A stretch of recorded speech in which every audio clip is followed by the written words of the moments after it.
بسم اللہ الرحمن الرحیم الصلاۃ والسلام علیک یا سیدی یا رسول اللہ وعلی علیک و اصحابک یا نور اللہ اللہم صلی علی محمد کما تحب و ترضی عنہ۔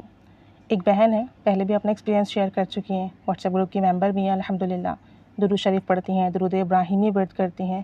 ساتھ ساتھ دوسرے سیگے بھی ورد کرتی ہیں۔ وہ اپنا ایکسپیرینس شیئر کر رہی تھی، کہتی ہیں کہ وہ کسی کو پسند کرتی ہیں اور اپنی شادی کے حوالے سے پریشان ہیں۔ پہلے بھی وہ رشتے کے حوالے سے کافی پریشان تھیں، ان کی فیملی میں کچھ پرابلمس چل رہے تھے جس کی وجہ سے رشتہ نہیں ہو پا رہا تھا، حالانکہ لڑکے کی فیملی مان گئی تھی آنے کے لیے۔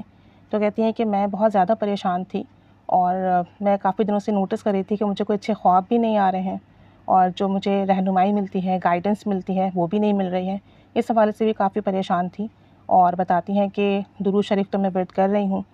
تہجد کا وقت تھا اور اس وقت میں نے سوچا کہ کیوں نہ میں سورہ اخلاص ورد کروں، سورہ اخلاص پڑھوں کہ اللہ کریم مجھ پر رحمت کی نگاہ فرمائے اور میرا جو رشتے کا مسئلہ ہے، معاملہ ہے، وہ ٹھیک ہو جائے، جلد از جلد حل ہو جائے۔ کہتی ہیں کہ میں نے سورہ اخلاص پڑھنا شروع کی، لیکن میرے خیال جو تھے بہت عجیب و غریب ہونے لگے، میرے ذہن میں بہت وسوسے آنے لگے، عجیب طرح کی سوچیں آنے لگیں، جس کی وجہ سے میں تھوڑی ہی دیر میں پریشان ہو گئی اور تقریباً میں نے 5 یا 10 منٹ سورہ اخلاص پڑھی تھی، پھر میں نے وہ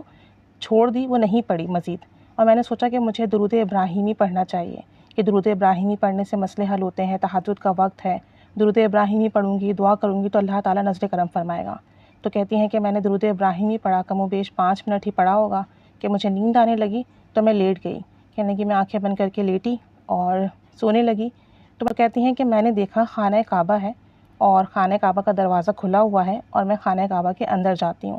کہتی ہیں کہ وہاں جو ستون ہے خانہ کعبہ کے اندر، میں اسے ٹیک لگا کے بیٹھ جاتی ہوں اور پھر مجھے نبی کریم صلی اللہ علیہ وآلہ وسلم کی زیارت نصیب ہوتی ہے اور میں دیکھتی ہوں کہ وہ بھی ایک ستون کے ساتھ ٹیک لگائے ہوئے بیٹھے ہوئے ہیں،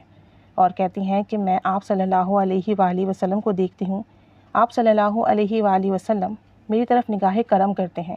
اور تبسم فرماتے ہیں۔ تو میں آپ صلی اللہ علیہ وآلہ وسلم سے کہتی ہوں کہ یا رسول اللہ صلی اللہ علیہ وآلہ وسلم میں بہت پریشان ہوں، میرا مسئلہ حل نہیں ہو رہا، میں بہت پریشان ہوں۔ تو آپ صلی اللہ علیہ وآلہ وسلم مسکراتے ہیں اور کہتے ہیں کہ تمہیں پریشان ہونے کی ضرورت نہیں، تم ہماری نظروں میں ہو، ہم تمہارا درود شریف سماعت فرماتے ہیں اور تمہارا درود پاک ہم تک پہنچتا ہے۔ اور یہ کہہ کر آپ صلی اللہ علیہ وآلہ وسلم ان کے سر پر اپنا دست مبارک، دست رحمت رکھ دیتے ہیں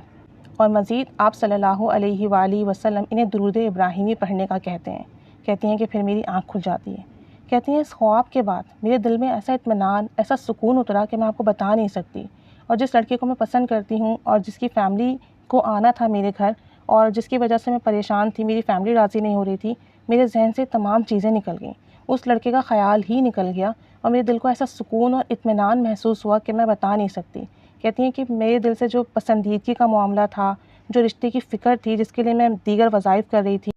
دیگر وظائف پڑھ رہی تھی، دیگر درود پاک پڑھ رہی تھی، اللہ سے دعا کر رہی تھی، کہتی ہیں کہ وہ تمام چیزیں میرے ذہن سے نکل گئیں اور مجھے وہ سکون، وہ اطمینان نصیب ہوا کہ میں لفظوں میں بیان نہیں کر سکتی۔ کہتی ہیں کہ اللہ کا لاکھ لاکھ شکر ہے کہ نبی کریم صلی اللہ علیہ وآلہ وسلم کی زیارت ہوئی، الحمدللہ ثم الحمدللہ۔ انہوں نے درود ابراہیمی پڑھنے کا بتایا اور یہ بتایا کہ آپ ہماری نگاہوں میں ہیں اور آپ کا درود پاک ہم تک پہنچتا ہے۔ تو کہتی ہیں کہ بس دل کو سکون اور اطمینان آ گیا اور بس اب لگتا ہے درود پاک کے علاوہ کوئی چیز ہی نہیں ہے، اب کسی لڑکے کی طرف، کسی پسند کی طرف، رشتے کی طرف میرا کوئی توجہ دھیان ہی نہیں ہے، میں بہت خوش ہوں، بہت مطمئن ہوں، بہت پرسکون ہوں۔ اور یہ حقیقت ہے، جب ہمیں نبی رحمت صلی اللہ علیہ وآلہ وسلم کی زیارت نصیب ہوتی ہے تو ہمارے دل پر سکون اترتا ہے، اطمینان اترتا ہے اور ہماری جو پریشانی ہوتی ہے وہ ختم ہو جاتی ہے، جو تکلیف ہوتی ہے وہ ختم ہو جاتی ہے، دکھ ہوتے ہیں وہ مٹ جاتے ہیں اور اللہ کریم کی طرف سے ہماری غیبی مدد ہوتی ہے۔ تو یہ بہت ہی مبارک خواب تھا، تہجد کے وقت دیکھا گیا، درود ابراہیمی پڑھتے ہوئے سو گئیں، درود ابراہیمی پڑھتے ہوئے دیکھا گیا، تو یقیناً آپ صلی اللہ علیہ وآلہ وسلم کی نظر کرم ہے، جو ان کے دکھ تکلیف ختم ہو گئے، ایک پل میں ان کی کایا پلٹ گئی، تمام سوچ بدل گئی اور تمام حالات ٹھیک ہو گئے۔ اللہ کریم ان پر مزید رحمت کی نگاہ فرمائے اور ان کے لیے خوب آسانی کا معاملہ فرمائے اور انہیں خوب درود و سلام پڑھنے کی، درود و سلام پر عمل کرنے کی، اور ان کے جتنے بھی مسئلے مسائل ہیں ان سب کو اللہ تعالیٰ حل فرما دے اور خوب درود و سلام پڑھنے کی توفیق عطا فرمائے۔ آمین بجاہ النبی الآمین صلی اللہ علی محمد صلی اللہ علیہ وآلہ وسلم۔ اللہم صلی علی محمد کما تحب و ترضی عنہ۔